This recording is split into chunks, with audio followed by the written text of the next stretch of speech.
इनके भाषणों को एकत्र करेंगे तो पता चलेगा कि इन्हें पुरुषों के अंडरवेयर से बहुत प्रेम है, यदि वह सैफरन रंग का हो। भगवा चड्डी को लेकर इतनी चर्चा तो वो भी नहीं करते हैं जो ऐसी चड्डी पहनते हैं।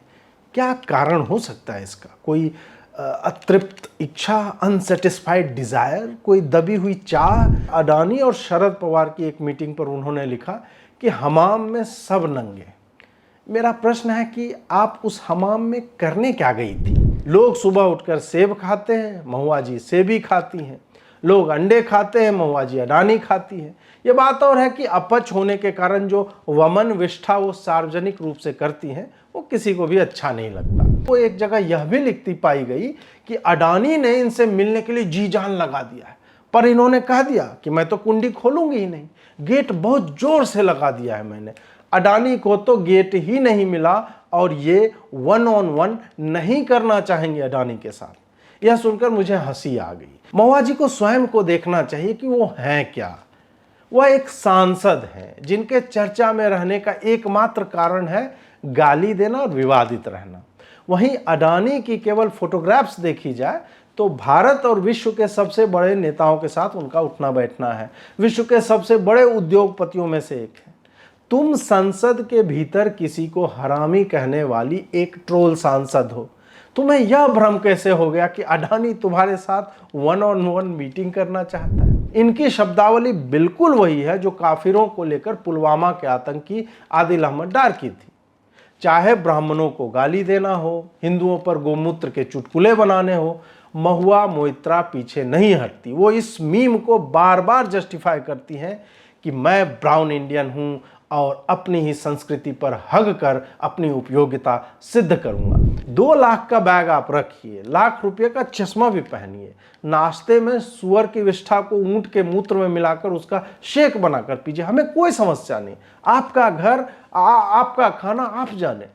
हमें समस्या तब होती है जब आप वामपंथियों के एजेंडे पर चलते हुए उस उद्योगपति को टारगेट करते हैं जो भारत की ऊर्जा और ढांचागत विकास के मार्ग में सबसे आगे चल रहा है, उसको सुनिश्चित करता है। आगे बढ़ने से पहले आपसे आग्रह है कि चैनल को सब्सक्राइब कर ले, नोटिफिकेशन बेल ऑन कर ले और वीडियो देखने के बाद शेयर अवश्य करें। आइए आरंभ करते हैं। यूँ तो महुआ को खाने और पीने के कई तरीके हैं, जैसे कि डिस्टिलिंग करके दारू बना सकते हैं, स्टीम करके पीठा बना सकते हैं, पर आज हम रोस्ट करके देखेंगे कि महुआ को रोस्ट करने में कैसा स्वाद आता है। महुआ जी की ख्याति का एकमात्र कारण उनका चमड़े का मुंह है, जिन पर उनका कोई नियंत्रण है नहीं। जैसे कि संसद में असंसदीय भाषा का प्रयोग, जिसमें उन्होंने किसी को हरामी कह दिया। फिर जब पूछा गया कि क्यों बोला तो बोलती हैं यही तो पितृसत्ता है कि मैं एक महिला होकर ये नहीं बोल सकती, पुरुष होती तो किसी का ध्यान भी नहीं जाता। मुझे नहीं लगता कि उनको कोई हरामी बोल दे तो उतना एंजॉय कर पाएंगी जितना उन्होंने उस दिन किया जब उन्होंने इस गाली देने तक को डिफेंड कर दिया। पर जैसा कि कहा गया है, वो स्त्री है, वो कुछ भी कर सकती है। संसद में बहुत ही कम दर्शन देने वाली महुआ जी ने अनगिनत बार ऐसे कांड किए हैं जिसके कारण लोग उन्हें सुनने को बेताब रहते हैं कि आज कौन सी बात कह देंगी। इनके भाषणों को एकत्र करेंगे तो पता चलेगा कि इन्हें पुरुषों के अंडरवेयर से बहुत प्रेम है, यदि वह सैफरन रंग का हो। भगवा चड्डी को लेकर इतनी चर्चा तो वो भी नहीं करते हैं जो ऐसी चड्डी पहनते हैं। क्या कारण हो सकता है इसका? कोई अतृप्त इच्छा, अनसेटिस्फाइड डिजायर, कोई दबी हुई चाह जो पूरी ना हुई हो, जैसे कि जब जब वो ऐसी चड्डी खरीदने जाती हो और सैफरन चड्डी जो है आउट ऑफ स्टॉक हो जाती हो। यदि ऐसा है तो मैं बजरंग दल के मित्रों से अनुरोध करूंगा कि 6 का 1 पैक भिजवा दें और 6 महीने बाद फिर दोबारा 1 पैक भेजें। दूसरों के कपड़ों का उपयोग 2 ही स्थिति में होता है, या तो जादू टोना, काला जादू आपको करना होता है, या कोई सेक्सुअल फैटिश हो आपकी।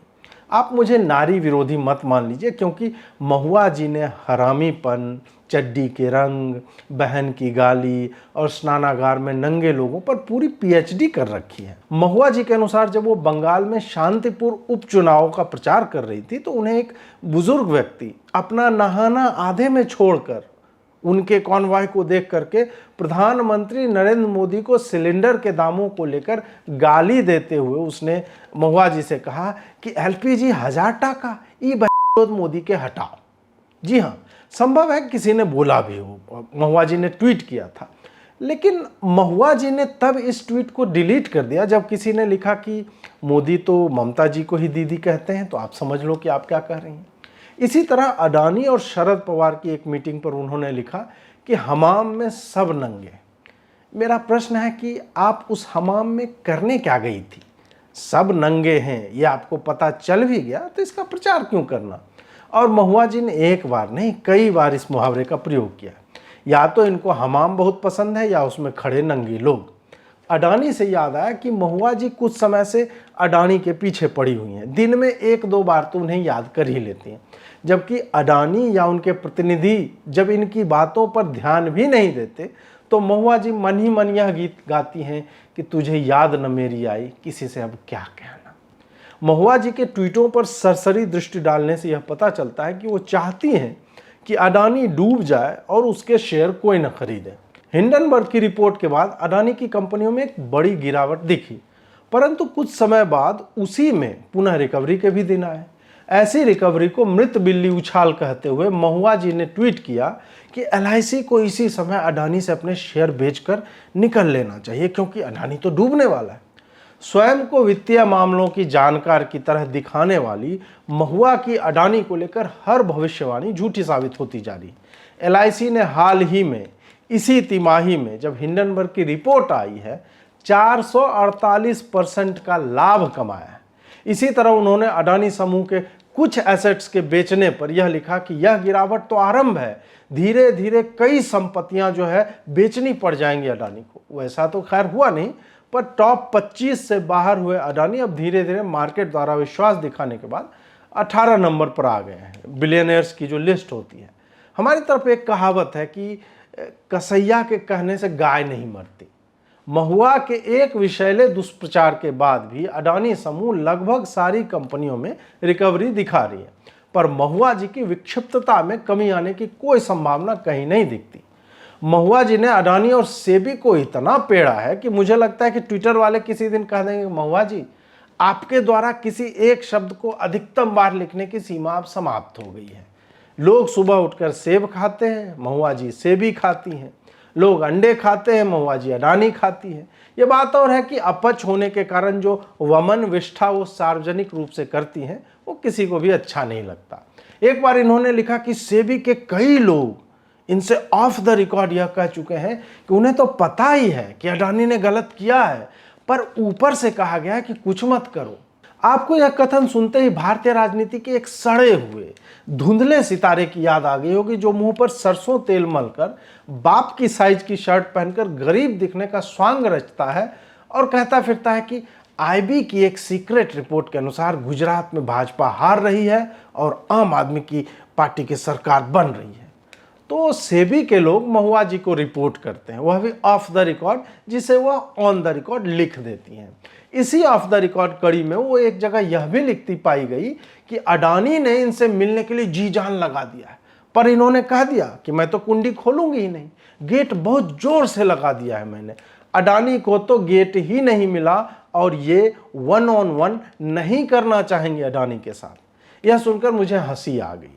किशोरावस्था में लड़के लड़की आपस में चर्चा करते हैं कि किसको पूछा जाए, मतलब साथ चलने के लिए, तो कोई बताता है कि यार ये तेरे लीग का नहीं, ये तेरे से बहुत ऊपर की चीज है। महुआ जी को स्वयं को देखना चाहिए कि वो हैं क्या। वह एक सांसद हैं जिनके चर्चा में रहने का एकमात्र कारण है गाली देना और विवादित रहना। वहीं अडानी की केवल फोटोग्राफ्स देखी जाए तो भारत और विश्व के सबसे बड़े नेताओं के साथ उनका उठना बैठना है, विश्व के सबसे बड़े उद्योगपतियों में से एक है। तुम संसद के भीतर किसी को हरामी कहने वाली एक ट्रोल सांसद हो, तुम्हें यह भ्रम कैसे हो गया कि अडानी तुम्हारे साथ 1-on-1 मीटिंग करना चाहता है? स्वयं को अधिक नहीं अत्यधिक आंकने का यह एक उदाहरण है महुआ जी। जबकि उनकी स्थिति का समानांतर यदि कुछ है तो वह है टिकटॉक पर काचा बादाम पर अपने देह के कुछ अंगों को अश्लील तरीके से प्रदर्शित करके 30 सेकंड के लिए नाचती वो लड़कियां जिन्हें लगता है कि उसे 2000 लाइक आ गए तो अब अगली फिल्म में टॉम क्रूज के साथ नाचती हुई दिखेंगी। एक बात यह भी है कि महुआ ने जितने भी आरोप लगाए हैं, मैंने तो पिछले वीडियो में उनका खंडन कर दिया, पर वो सारे ही आरोप अफवाहों पर आधारित हैं। सुप्रीम कोर्ट की कमेटी को ऐसा कुछ नहीं मिला। सेबी ने कह दिया कि कुछ भी अवैध नहीं हुआ है। लेकिन जो महिला इंडियन एक्सप्रेस के वैचारिक रिपोर्ट को आधार बनाकर अपने ट्वीट लिखती है, वो यह भूल जाती है कि इसी इंडियन एक्सप्रेस ने एक बार भारत में मिलिट्री कू की स्टोरी छाप दी थी कि तख्तापलट होने वाला है। इसके साथ ही महुआ द्वारा शेयर किए गए लिंक्स को यदि आप देखेंगे तो इसमें ऐसे ऐसे पोर्टल हैं जिसका नाम केवल महुआ ही जानते हैं या फिर जो पोर्टल चलाता है वही। महुआ ने कई बार शेयर क्रेताओं से कहा है कि आप सावधान रहें, यह कंपनी डूबने वाली है। ये वही अति आत्मविश्वास है जो महुआ को यह विश्वास दिलाता है कि लोग सुबह उठकर उसका ट्वीट देखते हैं और फिर शेयर मार्केट में अपना पैसा लगाते हैं। जिस नेत्री को उसकी बॉस स्वयं लताड़ती रहती है, सीरियसली नहीं लेती, उसे इस बात का भ्रम हो रहा है कि लोग उसकी सलाह लेकर के अपने पैसे कहीं खर्च करते हैं। एक बार मां काली को लेकर अपनी अज्ञानता का परिचय देने पर पार्टी द्वारा भी यह महिला लताड़ी जा चुकी है। चूंकि मां काली का बंगाल में एक राजनीतिक महत्व भी है, तो पार्टी ने इन्हें तब कह दिया कि उनके कथनों की निंदा करती है। पर ज्ञानवापी में शिवलिंग को लेकर महुआ ने जो ट्वीट किया वह बताता है कि यह महिला उसी ब्रीड की वामपंथन है जिसके लिए अपनी ही संस्कृति, परंपरा आदि पर थूकना अपने लोगों में स्वीकार्यता पाने का एकमात्र माध्यम बन जाता है। अपनी घृणा में यह इतनी आगे निकल चुकी है कि ब्राह्मणों को चोटी वाला राक्षस कहती है। यह बात और है कि इनकी मालकिन स्वयं को कई बार ब्राह्मण कहकर वोट मांगती हुई दृष्टिगोचर हुई हैं। इनकी शब्दावली बिल्कुल वही है जो काफिरों को लेकर पुलवामा के आतंकी आदिल अहमद डार की थी। चाहे ब्राह्मणों को गाली देना हो, हिंदुओं पर गोमूत्र के चुटकुले बनाने हो, महुआ मोइत्रा पीछे नहीं हटती। वो इस मीम को बार बार जस्टिफाई करती हैं कि मैं ब्राउन इंडियन हूं और अपनी ही संस्कृति पर हग कर अपनी उपयोगिता सिद्ध करूंगा। व्याकरण की दृष्टि से यहां पर करूंगी हो जाएगा। ट्विटर को जब एक सामान्य नोटिस देने के लिए दिल्ली पुलिस गई तो महुआ ने पूरे राष्ट्र को सुसु पॉटी रिपब्लिक कहा और लिखा कि गोमूत्र पियो, गोबर लगाओ और कानून को फ्लश कर दो। महुआ यह तो बताओ कि बंगाल में कौन सा रिपब्लिक है और वहां के सांसद या मंत्री आदि किस जानवर का मूत्र पीते हैं और किस जानवर की टट्टी अपने चेहरे पर मलते हैं।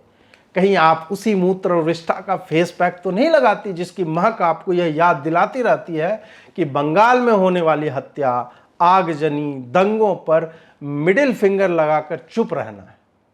इसी तरह एक बार उन्होंने संसद में अपने भाषण से पहले भाजपा के सांसदों को कहा कि वो कल के लिए तैयार रहें और हो सके तो गोमूत्र पी कर आए। यह वही भाषा है जो हिंदुओं को काफिर मानकर शरिया की चाह लिए दौड़ने वाला हर मुसलमान लिखता और बोलता है। महुआ मोइत्रा का वैचारिक दोगलापन, दूसरे तरह का तो मुझे पता नहीं, इससे भी प्रदर्शित होता है कि उसके अपने ही राज्य बंगाल में 150 से अधिक राजनीतिक हत्याओं पर, जिसमें अधिकांश हिंदू हैं, एक शब्द उसने नहीं निकाला। पर अतीक अहमद को, उसके भाई को और उसके अपराधी बेटे को, जिसके द्वारा की गई हत्या का सीसीटीवी फुटेज पब्लिक में है, वह निर्दोष मानकर उसको डिफेंड करती रही एक आर्टिकल।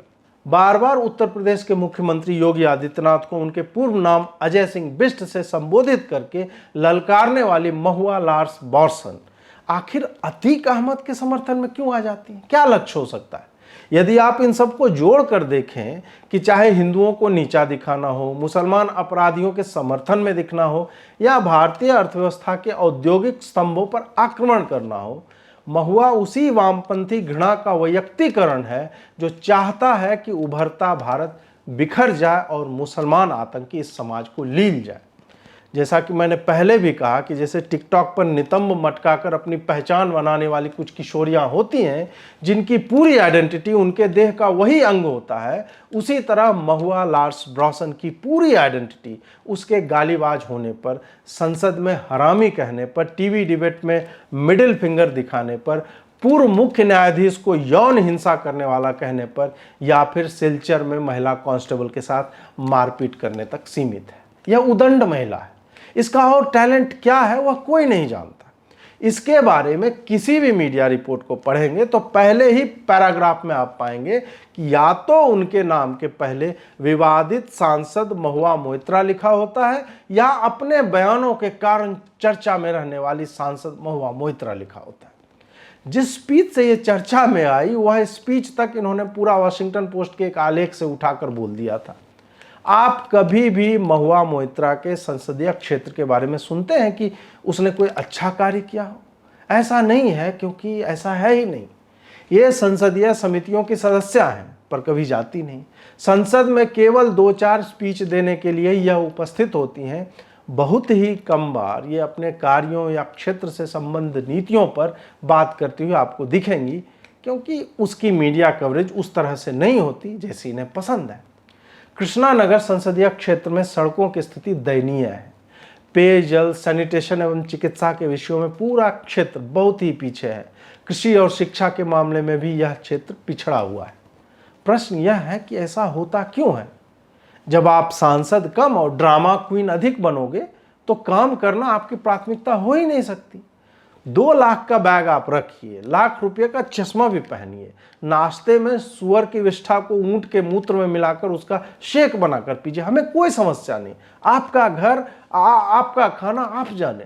हमें समस्या तब होती है जब आप वामपंथियों के एजेंडे पर चलते हुए उस उद्योगपति को टारगेट करते हैं जो भारत की ऊर्जा और ढांचागत विकास के मार्ग में सबसे आगे चल रहा है, उसको सुनिश्चित करता है।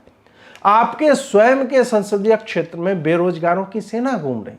आपने एक ऐसा कार्य नहीं किया है कि उन्हें रोजगार मिला हो, पर जिन औद्योगिक घरानों ने लाखों लोगों को प्रत्यक्ष और परोक्ष रोजगार दिए हैं, उन पर आप हमलावर होते हैं। इसे ही दोगलापन कहते हैं।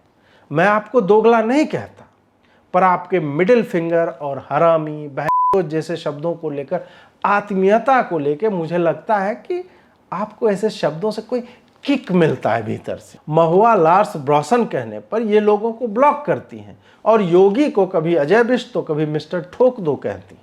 ठोकने पे भी इनका मतलब कुछ विशेष अनुराग है, मुझे लगता है। भारत में केवल अडानी ही तो एक कंपनी चलाता है जिसमें अनियमितताओं की संभावना है, या जिस एफपीआई की कुंडली आपको चाहिए उन्होंने तो केवल अडानी की ही कंपनियों में पैसा लगाया है, और कोई कंपनी तो ऐसे निवेशकों के पैसे से चल ही नहीं रही। इसलिए आपकी दोनों आंखों में अडानी समूह के ही रंगीन चश्मे लग जाते हैं। जब हम देखते हैं कि रवीश से लेकर ध्रुव राठी, अजीत अंजुम और इनका पूरा गिरोह एक ही कंपनी के पीछे एक ही सुर में आलाप ले रहा है, तो हमें सोचना चाहिए कि इनके धागे किसके हाथों में। ऐसे लोग केवल विचारधारा के लिए कार्य नहीं करते, ऐसे लोग अन्य तरह के भी लाभ लेते हैं, क्योंकि इतना परिश्रम कि अनसुने पोर्टलों के आर्टिकल लगाकर, अफवाहों को सत्य मानकर किसी एक ही कंपनी को एक ही समय में टारगेट करना, वह भी किसी संदिग्ध अमेरिकी शॉर्ट सेलर की रिपोर्ट को आधार बनाकर, ये कोई साधारण बिसात नहीं है। यह योजनाबद्ध तरीके से घटित हो रहा है और आपको यह बताया जा रहा है कि इनके ट्वीटों के अलावा सुप्रीम कोर्ट या सेबी जो भी लिखता है, आदेश देता है, सब गलत है, केवल यही सही है। महुआ लार्स ब्रॉसन जॉर्ज सोरोस जैसों के एजेंडे पर चलती प्रतीत होती है। क्या सोरोस ने इन्हें कुछ दिया है उसका सत्यापन नहीं किया जा सकता, परंतु अपनी ही संस्कृति पर थूकने वाली, संसद में गाली देकर ख्याति पाने वाली, विवादित बयानों से चर्चा में रहने वाली इस महिला का एजेंडा क्या है वह किसी से छुपा हुआ नहीं है।